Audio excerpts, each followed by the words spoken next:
You're great. I am. Wicked has finally hit the big screen, and it's filled with details that even the biggest fans might have missed. In this video, we're counting down the top 10 Easter eggs you probably didn't catch in Wicked Part 1. And just a heads up, there might be a few spoilers along the way.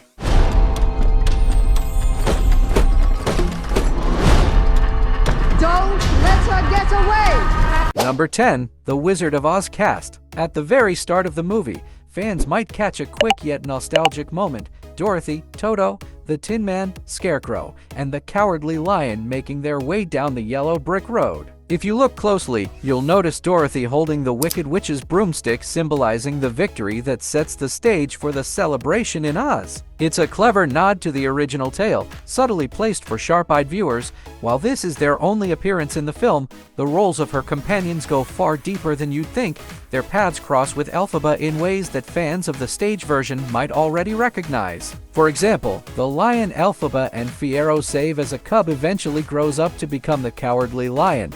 Meanwhile, Bach's transformation into the Tin Man ties into the emotional stakes of the story, and Fiyero's choreography during Dancing Through Life foreshadows his eventual fate as the Scarecrow. We're off to see the wizard, the wonderful Wizard of Oz. Here he is, the Wiz of a Wiz, if ever a Wiz there was. Number 9. Hot air balloons. Throughout the film, hot air balloons are scattered as a recurring motif, tying back to the wizard's journey to Oz. For those who don't know, the wizard originally arrived in Oz via a hot air balloon after being swept away from his life as a circus magician. This detail isn't just casually mentioned, it's embedded into the visuals of Wicked in clever ways. We catch a glimpse of it in Little Elphaba's pop-up book, a subtle nod that might slip past you on a first watch. Later, the wizard uses another balloon to send an invitation to Elphaba. The wonderful Wizard of Oz summons you to his personal palace in the Emerald City. And look closely, you'll even spot a balloon design carved into the walls at She's University. And then there's the climactic moment toward the end. Elphaba and Glinda discover the wizard's original hot air balloon and try to use it as their escape. But when the balloon fails and pops, Elphaba takes matters into her own hands. She creates the broomstick that will forever define her as the Wicked Witch of the West. It's a powerful moment, showing how Elphaba repeatedly has to rely on herself when others let her down, just like the wizard, who brought her hope but ultimately failed her. Don't let her get away! This wicked witch. Number 8. Poppies. That was you who made all that happen. How did you do it? I don't know. I've never known. In Wicked, we get an intriguing callback to the iconic poppy scene. You might remember that in the classic Wizard of Oz, the Wicked Witch used a field of poppies to send Dorothy and her companions into a deep sleep, making them vulnerable to her flying monkeys. In Wicked, poppies take on a new layer of meaning. Elphaba brings a bouquet of the flowers to Dr. Dilliman, her beloved teacher, intending to gift them as a token of appreciation. But when tensions rise in the classroom, the poppies end up playing a surprising role. In a moment of outrage over the captured Lion Cub, Elphaba accidentally enchants the flowers, sending nearly everyone in the room into a deep slumber. This moment cleverly plants a connection to the Wicked Witch's future use of poppies, showing how Elphaba's magic and this seemingly innocent flower intertwine over time. And did you catch the detail about Fiyero? He's the only one unaffected by the spell, a subtle nod to his eventual transformation into the Scarecrow, who's famously immune to the poppy field in the original story. Oh, you can't rest now. We're nearly there. Don't cry. You'll rust yourself again. Number 7. The creation of the Yellow Brick Road. The Yellow Brick Road is for sure one of the most iconic symbols in Oz, a vibrant pathway that Dorothy and her friends famously follow to the Emerald City. But in Wicked, we get a behind-the-scenes look at its surprising origin story. During the wizard's diorama scene, he reveals his grand plan for Oz, a sprawling road meant to connect every corner of the land. At first, it's just an idea, but with the help of Elphaba and Glinda, it begins to take shape. The wizard invites the witches to help decide its defining feature, the color of the brick. After some deliberation, Glinda suggests yellow, unknowingly setting the stage for what will become one of Oz's most memorable landmarks. Interestingly, earlier in the movie during No One Mourns the Wicked, there's a subtle nod to the road's eventual creation. This clever setup blends the prequel story with the timeless imagery we know so well. But as significant as their input is, the wizard's ego ensures that history remembers the road as his creation, cementing his control over Oz. Follow the yellow brick road. road. Follow the yellow brick road. Follow the yellow brick road. Number 6. Somewhere Over the Rainbow. One of the most stunning moments in Wicked happens during Elphaba's iconic song, The Wizard and I. This song is a classic I Want song, used in musicals to show the protagonist's dreams and desires early on. For Elphaba, it's all about meeting the wizard and proving herself worthy despite her unique green complexion.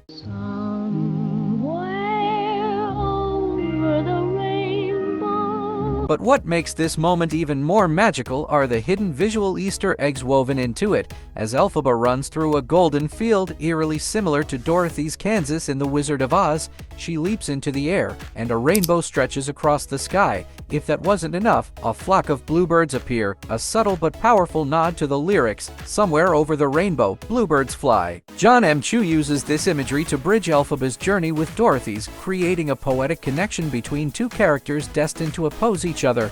It's a brilliant way to marry Wicked to the iconic source material while reinforcing the universal themes of longing and ambition.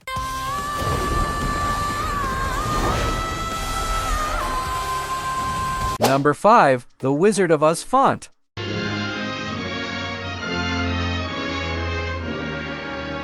Let's talk about a subtle yet genius detail you might have missed. With the movie's extensive marketing, you've probably seen the iconic Wicked logo everywhere, but for the movie itself, they made a bold decision. They switched up the font. This wasn't just any random design choice, though. The new font is a deliberate callback to the classic Wizard of Oz title card.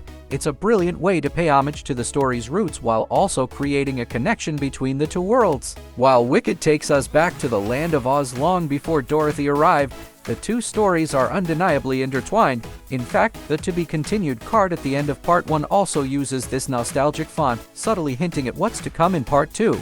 It's a small detail, but one that ties the past, present, and future of Oz into a seamless visual thread.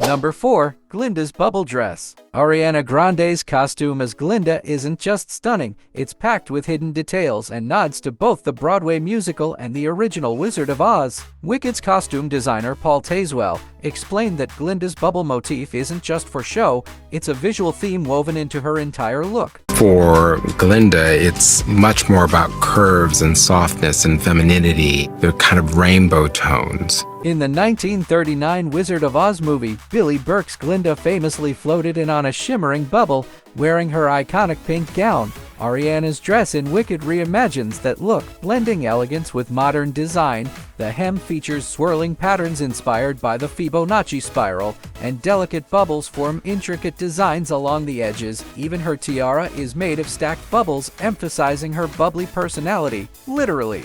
If there are no further questions, I'm gonna go. And if you're familiar with the Broadway musical, you'll know Kristin Chenoweth's Glinda had a more diverse wardrobe. Her outfits weren't restricted to pink, with the light blue dress from the musical standing out as one of her most iconic looks. However, Ariana Grande's Glinda in Wicked leans fully into the pink aesthetic, paying tribute to Billy Burke's version from The Wizard of Oz. This deliberate choice ties the film even closer to its roots, offering fans a beautiful blend of nostalgia and reinvention. What was that? The Munchkins. They're laughing because I am a witch. I'm Glinda, the Witch of the North.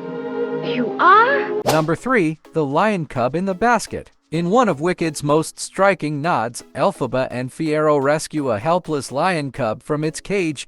They place it in a basket and cycle away into the forest, ensuring its safety. But doesn't that scene feel oddly familiar? Here's where the clever Easter egg comes in. This moment mirrors a scene from a different life.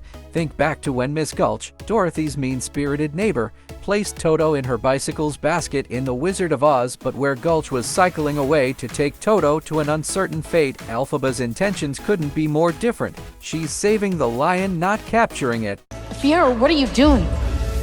Well, you coming? And the homage doesn't stop there. The lion cub's little head peeking out of the basket, combined with the hauntingly familiar music playing in the background, solidifies this Easter egg as a loving callback. It's a brilliant twist that flips a menacing moment into one of kindness and courage, all while staying true to Wicked's story of misunderstood characters.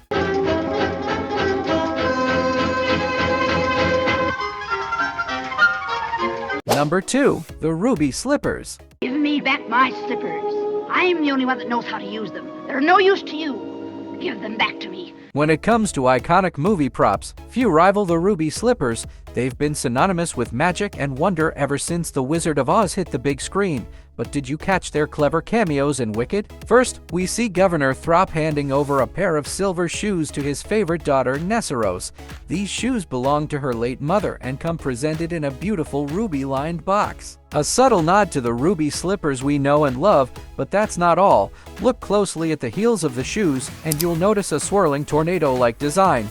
This detail isn't just stylish, it's a clever reference to the tornado that brings Dorothy to Oz and hints at Nessarose's eventual fate.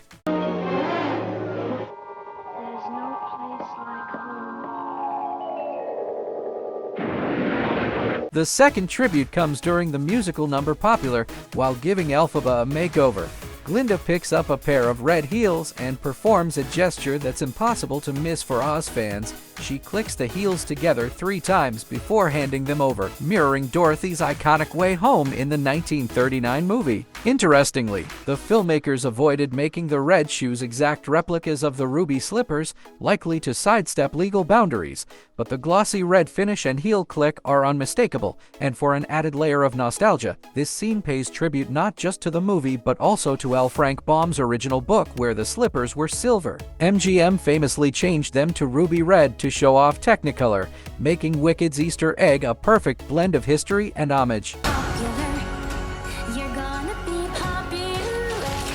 I'll show you what shoes to wear, how to fix your hair, everything that really counts to be. It's a blink and you'll miss it moment, but packed with enough details to keep even the biggest Oz fans guessing. Number 1. Kristin Chenoweth and Idina Menzel cameos. It's impossible to talk about Wicked without mentioning the icons who first brought it to life on Broadway, and the movie doesn't disappoint when it comes to honoring these legends. We were the originals. Don't forget about us. It was us first. In an unforgettable nod to fans of the original musical, Chenoweth and Menzel make a surprise appearance, and they don't just show up for a quick cameo. Instead, they get to interact with Ariana Grande and Cynthia Erivo, the modern Glinda and Elphaba, in a memorable scene that feels like a symbolic passing of the torch. And the tributes don't stop there. The movie also makes room for other stars connected to Wicked's incredible legacy. West End alumni like Alice Fern, who played Elphaba, joined the cast alongside Broadway legends Carrie Ellis and Diane Pilkington. Even the musical's creators, Winnie Holtzman and Stephen Schwartz, make special appearances.